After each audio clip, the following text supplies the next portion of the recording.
Hey,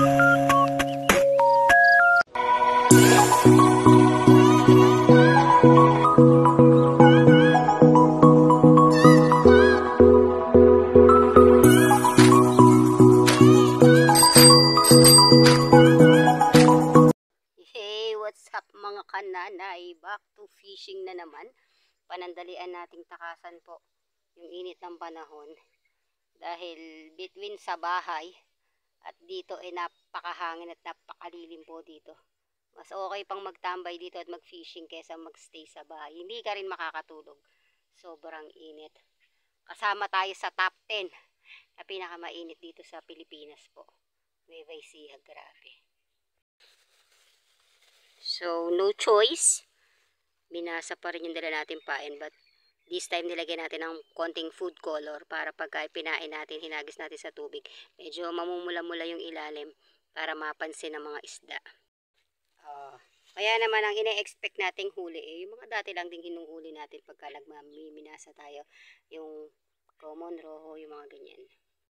Ayan guys, mula dito sa aking kinaroroonan, ang inyong katoto sa Koragi Vlog ay andun sa sulok. Ayan, sa may payong. Kasalukuyan po sila nag-aahon ng mamaw. So, dalag. Hindi muna tayo sumunod doon kasi napakainit ng lugar na yon, sentro. Kasalukuyan po nilang inaahon dahil pumasok sa ilalim ng water lily yung dalag. So, hindi natin alam kung naahon na nila or ano. So, hindi nila naahon guys. Nasa 2 kilo pataas daw po yung laki. Yan yung problema pagka nasa ano tayo, pag napailalim. So, natanggal sa pagkakataga. At habang ako ay dito pa rin sa ilalim ng paborito kong pwesto, tinakasan natin ang init sa baryo. Sobra. Yung iba nag-i-stay at home para hindi ma-expose sa init. Parang ganun din naman pag nasa loob ka ng bahay. Napakainit po. Okay guys, siguro sabi nila nakakaapat na silang pakagat ng dalag. Ayan ang gamit nilang pamain, tatad. Siyempre, susubukan ka na, naiinggitera ako Ayan guys, dahil nagkakaroon ng bakbakan doon sa pwesto ng inyong katoto, siyempre hindi papayag ang kananay nyo. Hindi natin ma-experience yan. Tigisin na natin yung init anyway. Ako naman uminom na ng gamot.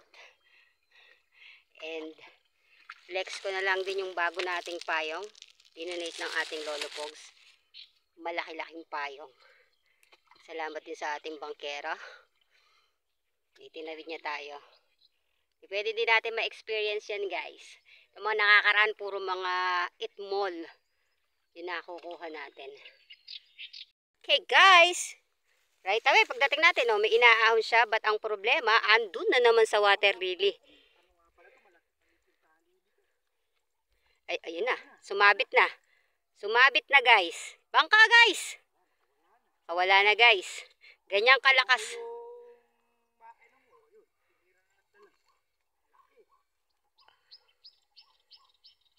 Laki nga. Kasi nasa gitna yan halos tapos ang bilis nila itinatakbo dito. Siyempre, susubok tayo. And dala niya pala lahat ng malalakas Kay utol sa amin yung mga yan. Okay guys, let's do this na. Nag-single hook lang ako. Kasi po pagka double hook, alam niyo na, pag ipinasok sa water lily nga na tayo. Single nga lang, nahihirapan sila mag-ahon Ayan pa. So lahat pala ng malalakas. Dinala ng katoto sa Koragi nyo. Actually, binigay ko na sa kanyang tip itong lugar na to. Itong spot na to. Kaya lang, alam niyo naman ang katoto nyo, mahilig yan sa mga itmol lang na hinuhuli. Saka, dahil sobrang init nga, hindi talaga ako nagtatangka. Pero, mula nang dumating ako, nakakadalawang beses ko na silang nakitang nagbabakbakan at hirap na hirap sa pag-aahon. Wala po silang naahon kahit isa. So kahit halos nilapitan na nila sa sobrang lalaki ng mga kumakagat, nakakawala. Siyempre kailangan ma-experience ng kananayan. Ito ang problema. Ako ang may pinakamahinang padwas na dala. So sila, ayan, ang lalakas na ng dala nila, hindi pa sila nakakapag-ahon. What more ang kananay. Pero malay nyo, mas buenas ako kaysa sa kanila. Ayan na naman guys, mukhang may nakaigkas na naman. Bumayutok na eh. Sige, shoot ko Brad. Ahon mo. Asa na? Hindi, Diyos ko. Asa na? Andyan? Wala na? Wala na naman. Uy, wash out na si kananay oh. Ang layo kasi sa kanya nung ano niya eh. Wala na po, nakawala na naman. Ayan guys, susubok na tayo. So, 2 padwas yung gagamitin natin. Pero ako, duda ako dito sa isa ko na to eh. Kaya lang magbabaka sakali ako. Tapos yung isa, pinainin natin ng minasa. At hindi kilala ang minasa sa lugar na to. Walang galawang nagaganap guys. Okay guys. Ako ng konting pamain yung kasama natin. Subukan natin kung dito huli tayo ng ibang klaseng isda. Paparamdam na sa ating tablets. Oy, Dory! Kung ayaw nyo ng Dory, ulang. Pwede ako dyan, guys. Standby. Oops, hindi sa pula ko, yung tatad. Pero hintayin natin bumabayok. Maghintay tayo ng kaladkaran. Para sure na huli. Wala, guys.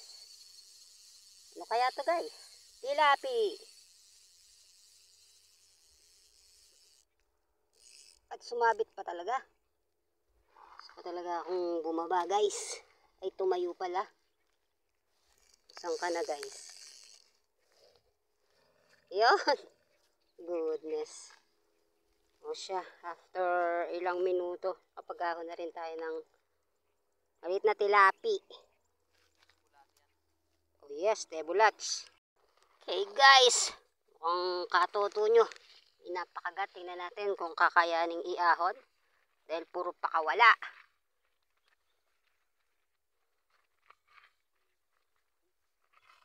Dalag ba?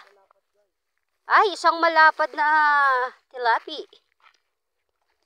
Yan, nagpapain siya ng common sense. Ay, tilapi. Oh, the size naman guys.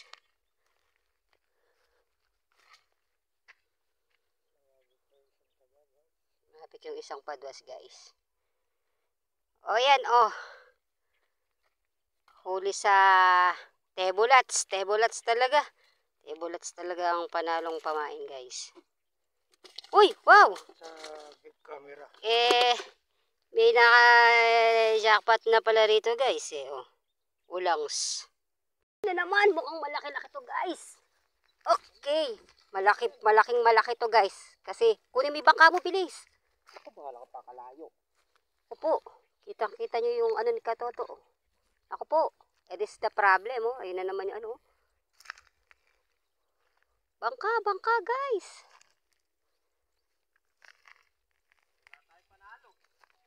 Itong problema, yun oh. Kung madadala sana dun guys.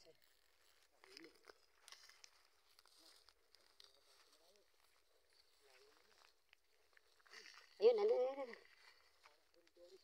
Trim dory ba? Halika rito, umalalay ka.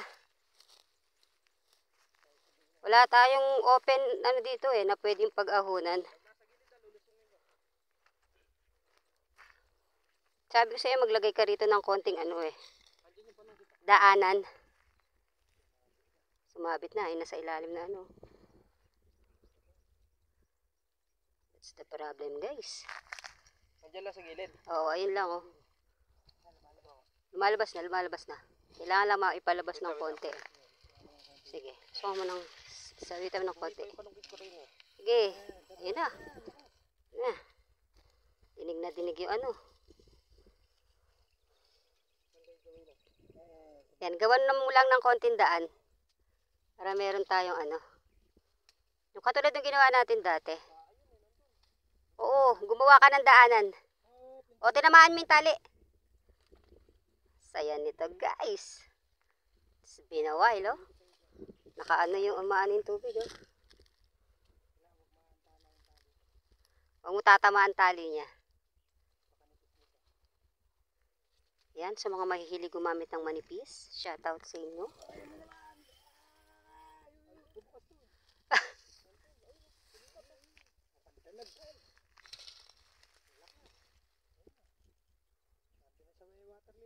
Doon na naman guys. Kunin mo yung bangka mo guys. Ilang makakasiguro tayo guys. Eto na, lumabas na, lumabas na. Bangkain mo na. Ano mo lang? Sige, lumalaban naman eh.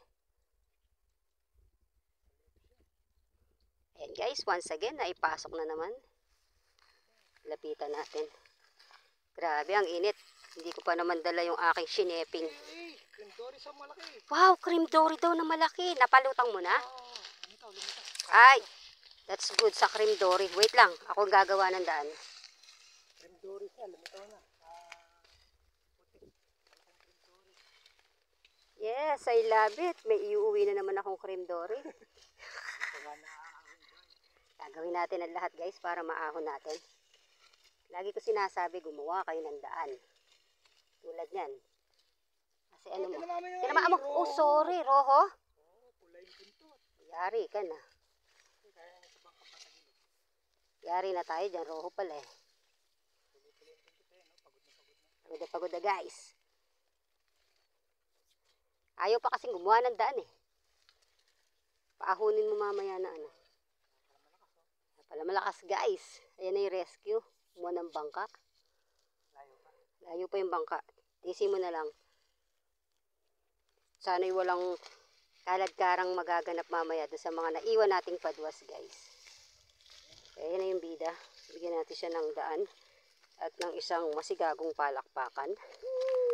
Wala kaming pake. Shout out kaya Toto Layog. Baka naman, May 1 na, uwi ka na. At pagbakbakan tayo dito. Bel, pagod na Bel. Oo! Hayap!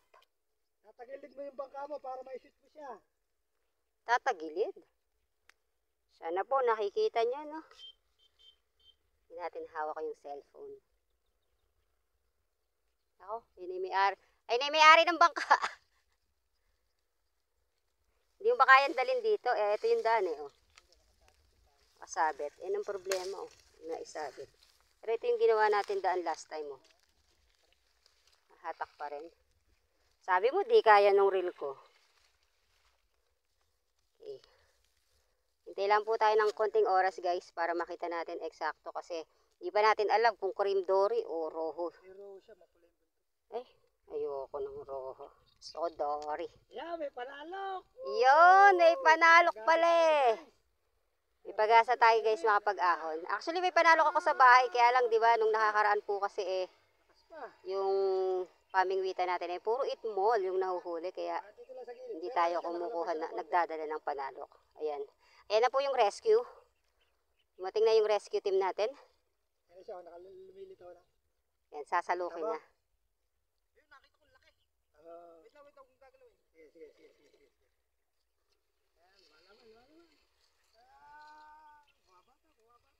Alang yung panalok. Akala ko yung... Sige, okay na yan. Okay na yan. Basta makuha natin guys. Ilan na yung napakakawalan nilang puro mga dalag. O yun. Hindi niya hinahayaan. Lumalaban kaya lumalarga. O yun na. Ang layo na po guys. Nagdrag na po ng husto. Bangka mo. I-ano mo yung tali ko, itanggalin mo sa water lily. Yung tali dyan. Tapos mamaya maglinis ka ng konti dyan, pinakadaan. Sana guys. It's been a while ah. Sa gitna na naman guys. Sige, alalayan mo lang inaatak-atak sa gawin doon. Huwag mo pupersa. O pupersahin yung Baka ilayo mo doon. rumi-release ka lang. Kundi sayang yung oras natin. Bibitawan mo. Babawi ka. Tawi mo, nakadrag naman yan. Huwag mong hihigpitan hawak mo. Yung pag lumaban siya, marirelease pa rin sa kamay mo. Pagawin mo lang sa malayo. Huwag Huwag ka magpapawala ng water lily guys. Mahirapan tayo. Mamaya mo pakawalan. Kasi ako mag-attack. Sige, sige.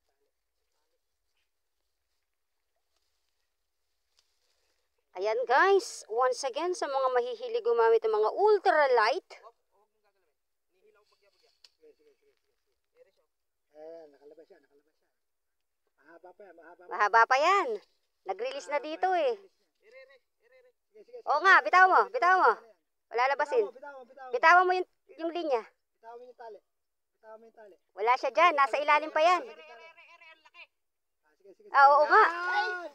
Hindi pa nakakawala. Andiyan pa. Relax ka lang. Hindi, wag mo hahawakan yung tali. Sige. Hindi papasok dyan yan, may utak yan. Lalay mo lang yung tali mo. Oh, release. Malakas pa guys. Sana hindi pa tinatanga yung mga iba nating padwas doon. Lalay mo lang siya. Lalay ka lang ha, pagka humatak, bitaw ka, kapatid yan.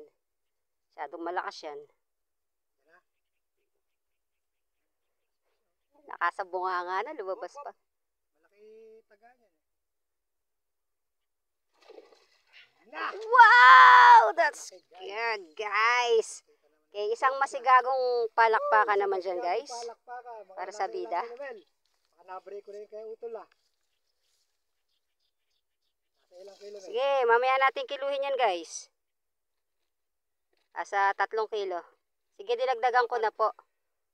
4 kasama yung bangka. Ayan, finally, guys.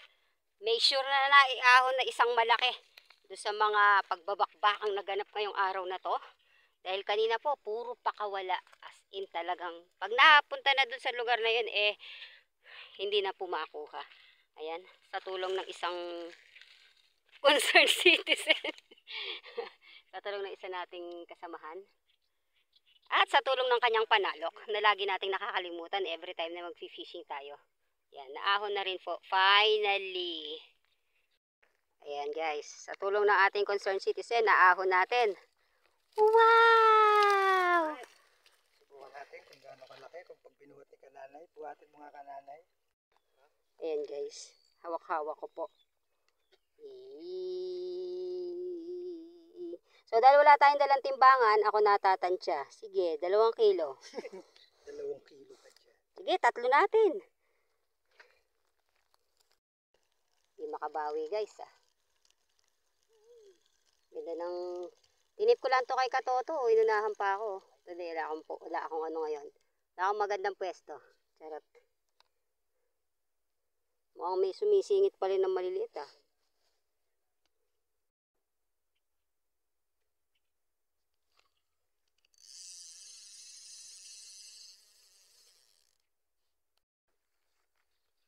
Nangingialam na tayo. To legit kay kananay huli to.